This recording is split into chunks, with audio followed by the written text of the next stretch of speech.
નમસ્કાર શ્રોતાજનો, કયા કયા સ્થળોએ આપણે હસવું જોઈએ અને કયા કયા સ્થળોએ હસવું ના જોઈએ, નહીં તો આપણું હાસ્ય આપણા માટે ક્યારેક મુસીબતનું કારણ બની શકે છે. દર્શક મિત્રો, આજની વાર્તા ખૂબ જ શૈક્ષણિક અને રસપ્રદ છે. હું તમને આગળ કહીશ કે આ વાર્તા સંપૂર્ણ સાંભળવી જોઈએ. કહેવાય છે કે હસવું એ સ્વાસ્થ્ય માટે ફાયદાકારક છે.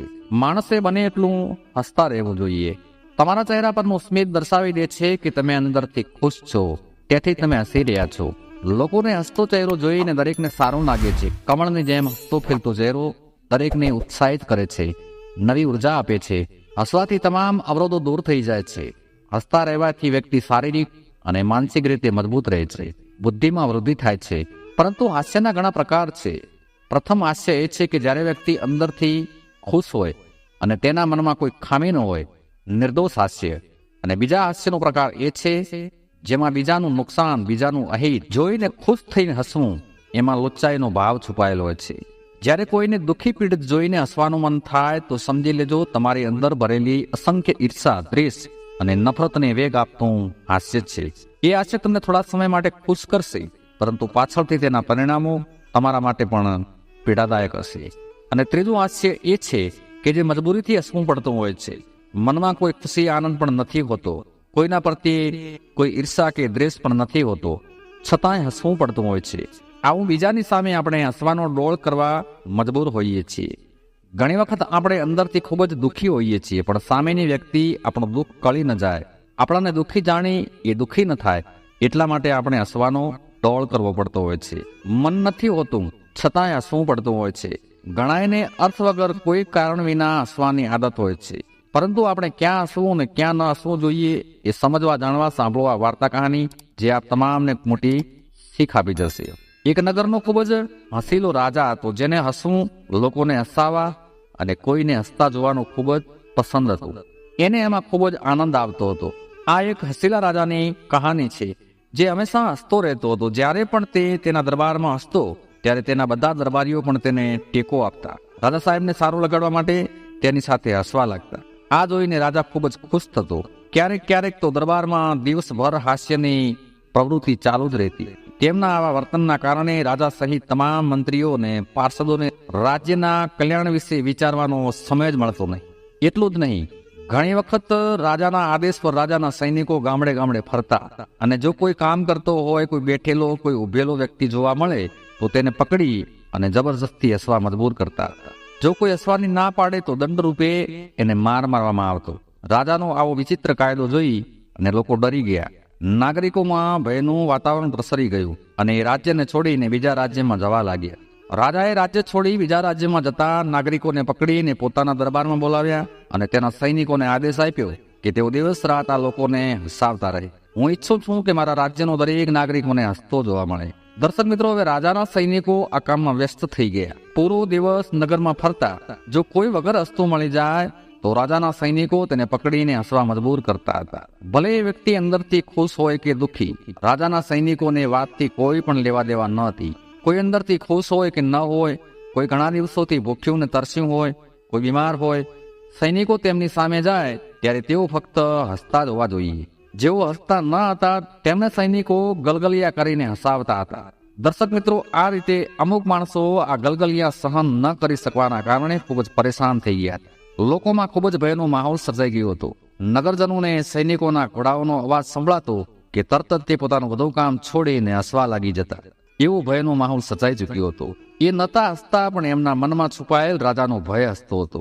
એવું કહેવાય છે કે રાજા, યોગી અને અગ્નિજળ, ઇનકી ઉલટી રીત, ઇનસે બચકર ચલિયો થોડી પાલો પ્રીત. કારણ કે રાજાઓનો એવો ભય હતો કે રાજાની પુત્રી પણ મરી જાય તો રાજાના ડરથી તેઓ નોકરો, મંત્રીઓ અને સંત્રીઓ બધાને રોવું પડતું, ફક્ત ને ફક્ત રાજાને સારું લગાડવા.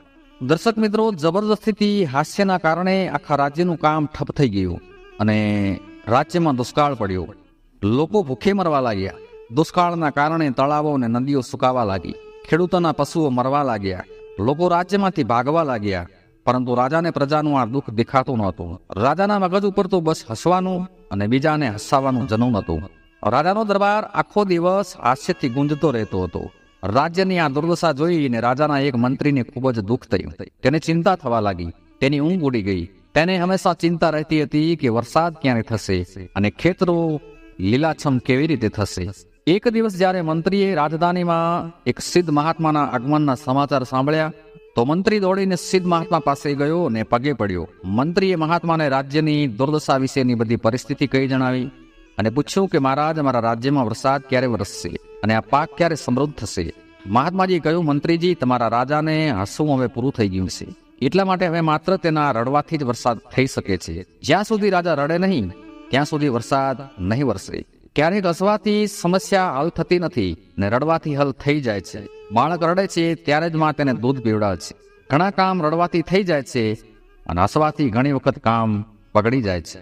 પ્રિય શ્રોતાજનો, ઋષિ મહાત્માની વાત સાંભળીને મંત્રી વિચારવા લાગ્યો કે કોણ જાણે રાજા ક્યારે રડશે. મંત્રી રાજ દરબારમાં આવ્યો અને સાધુએ કરેલી વાત ડરતા અને ઉપરથી હસતા હસતા જે કહ્યું હતું તે બધું રાજાને કહી સંભળાવ્યું. આટલું સાંભળીને રાજા હસવા લાગ્યો. રાજાએ સૈનિકોને મોકલીને સાધુને પકડી લેવા આદેશ આપ્યો, પરંતુ ત્યાં સુધી સિદ્ધ મહાત્મા ક્યાંક ચાલ્યા ગયા હતા. હવે મંત્રીએ રાજાને ઘણું સમજાવ્યું કે મહારાજ, હવે તમે હસવાનું બંધ કરો. તમારી હસવાની પરંપરાએ સમગ્ર નગરજનોને મુશ્કેલીમાં મૂકી દીધા છે. માટે મહારાજ, તમારા આંસુડાના થોડા ટીપા ધરતી પર પાડો તો જ પાણી વરસી શકે, તો જ ખેતરોમાં પણ હરિયાળી બની શકે. આવો એ સિદ્ધ સાધુ મહાત્માનો બોલ છે. દર્શક મિત્રો, રાજાએ મંત્રીની સલાહ ન સાંભળી, ઉલટું તે મંત્રી પર ગુસ્સે થઈ ગયો અને તેને રાજ્ય છોડી જવાનો આદેશ આપ્યો. મંત્રી ખૂબ જ ચિંતિત હતો એ વાતથી કે રાજા ક્યારે સમજશે. વિચારતી વખતે મંત્રીને એક ઉપાય સૂઝ્યો. તેને રાજાની એક રાજકુમારી યાદ આવી. તેણે વિચાર્યું કે જો રાજકુમારી મારી વાત સાંભળે તો તે રાજાને સમજાવી શકે છે. એવું વિચારીને મંત્રી મહેલ તરફ પાછો ફર્યો. જ્યારે મંત્રી મહેલમાં પહોંચ્યો તો રાજકુમારીએ મંત્રીને ત્યાં આવવાનું કારણ પૂછ્યું. મંત્રીએ રાજકુમારીને બધી હકીકત કહી જણાવી અને રાજકુમારીને કાનમાં કંઈક કહ્યું. પછી રાજકુમારીએ મંત્રીજીને કહ્યું કે તે બધું સમજી ગઈ છે. રાજકુમારીએ કહ્યું, મંત્રીજી, હું તમારી સંપૂર્ણ મદદ કરીશ. હું પણ ઈચ્છું છું કે મારા પિતા રાજ્ય પર યોગ્ય રીતે શાસન કરવાનું ફરી શરૂ કરે. થોડા દિવસો પસાર થયા અને અચાનક એક દિવસ રાજકુમારીનું અપહરણ થયું. રાજા તેની પુત્રી માટે ખૂબ જ દુઃખી થવા લાગ્યું. તેના હસવાની આદત હવે ધીમે ધીમે ઓછી થવા લાગી. રાજાએ રાજ્યમાં જાહેરાત કરાવી કે જે કોઈ રાજકુમારીને શોધીને સલામત પાછી લાવશે તે જે ઇનામ માગશે તેને મોં માગ્યું ઇનામ આપવામાં આવશે. બીજા દિવસે ઘોડા પર સવાર એક સોદાગર, એક વેપારી હસતો હસતો રાજાના દરબારમાં આવ્યો. તેની સાથે એક પાલખી હતી. રાજકુમારી એ પાલખીમાં જ બેઠી હતી. રાજાએ દોડીને તેની પુત્રીને ગળે લગાડી. રાજાએ તેના મંત્રીને આદેશ આપ્યો કે આ વેપારીએ મારી પુત્રીને લાવીને મને ખૂબ જ ખુશ કર્યો છે. વેપારીને તેની ઈચ્છા મુજબ જેટલું માંગે એટલું ધન આપી દો. પણ દર્શક મિત્રો, એ વેપારીએ મંત્રીને રોકી દીધો. વેપારીએ રાજાને કહ્યું, મારે ધન નથી જોઈતું. આટલું સાંભળીને રાજાને આશ્ચર્ય થયું. પછી તેણે પૂછ્યું કે તમારે શું જોઈએ છે? ત્યારે વેપારીએ કહ્યું, મહારાજ, તમે મને વચન આપ્યું છે કે જે કોઈ રાજકુમારીને શોધીને તેને પાછી લાવશે તેને ઈચ્છિત ઇનામ આપવામાં આવશે. રાજા સાહેબે કહ્યું, હા, તારે જે જોઈએ તે માંગ. ત્યારે વેપારીએ હસતા હસતા કહ્યું, તમારા આંસુડાના 2 ટીપા મને આપો, મારે બીજું કંઈ નથી જોઈતું. આટલું સાંભળીને રાજા ચોંકી ગયો. તેણે બહુ ધ્યાનથી વેપારીની સામે જોયું. એ વેપારી રાજાનો મંત્રી જ હતો, જે રાજાને સમજાવવા બીજા વેશમાં આવ્યો હતો. મંત્રીને જોઈને રાજા ચોંકી ગયો અને બૂમો પાડવા લાગ્યો. રાજા મંત્રીને ગળે લગાડીને રડવા લાગ્યો. રાજાની સાથે દરબારીઓ પણ રડવા લાગ્યા. મંત્રીએ કહ્યું, મહારાજ, રાજકુમારીનું અપહરણ મેં જ કરાવ્યું હતું. પછી રાજકુમારી હસીને બોલી, પિતાજી, મંત્રીએ તમને સમજાવવા માટે આ બધું નાટક કર્યું હતું. આ સાંભળીને રાજાનો ચહેરો ચમકી ઉઠ્યો. રાજાના બદલાયેલા વર્તનને જોઈ અને બધા ખુશ થઈ ગયા. અને રાજાએ તેના નગરજનો પરથી હસવાનો જે કાયદો હતો તે હંમેશા માટે હટાવી દીધો. મિત્રો, કહેવાય છે કે જે 4 જગ્યાએ ભૂલથી પણ હસવું ન જોઈએ, નહીં તો તમારું હાસ્ય તમારા માટે સમસ્યા બની શકે છે. એક કોઈને દુઃખી કે આફતનો સામનો કરતા જોઈને ક્યારે આપણે હસવું ન જોઈએ, કારણ કાલે તમારી સાથે પણ આવું થઈ શકે છે. કોઈએ તેમના આનંદ માટે બીજાને ચીડવું જોઈએ નહીં. ઘણીવાર લોકો બીજાની મજાક ઉડાવી ને તેમની મજા લેતા હોય છે, કારણ કે તે હાસ્ય સામેવાળાના મનમાં તમારા પ્રત્યે દુશ્મનાવટની ભાવના પેદા કરી શકે છે. જે રીતે દુર્યોધનની મજાક ઉડાવ્યા બાદ દ્રૌપદીએ હાસ્ય કર્યું હતું અને દ્રૌપદીનું વસ્ત્રાહરણ કરી અને કર્ણ અને દુર્યોધન પણ હસ્યા હતા અને પછી ભયંકર વિનાશનું રૂપ ધારણ થયું હતું. ક્યારે કોઈને જબરદસ્તી હસવા પર મજબૂર ન કરો. ક્યારે કોઈની ગરીબી જોઈને હસશો નહીં. માયાથી કોઈ મોટું કે નાનું નથી. માયા તો હરતી ફરતી રહે છે. આજે કોઈ રાજા છે તો કાલે રંક પણ થઈ શકે છે. કોઈ ખોડપણ વાળું તો કોઈ સુંદર છે. કોઈ જીવનમાં નિષ્ફળ થાય છે તો કોઈ સફળ થાય છે. આ બધું ભાગ્યને આધીન છે. વ્યક્તિએ ક્યારે અર્થ વગરનું અશોભનીય હસવું ના જોઈએ. દર્શક મિત્રો, મને આશા છે કે તમને આ વિડીયો પસંદ આવ્યો છે. તો ચાલો મળીએ આગામી વિડીયોમાં એક નવી ચર્ચા સાથે. ત્યાં સુધી આપ સૌને મારા જય શ્રી કૃષ્ણ. આભાર.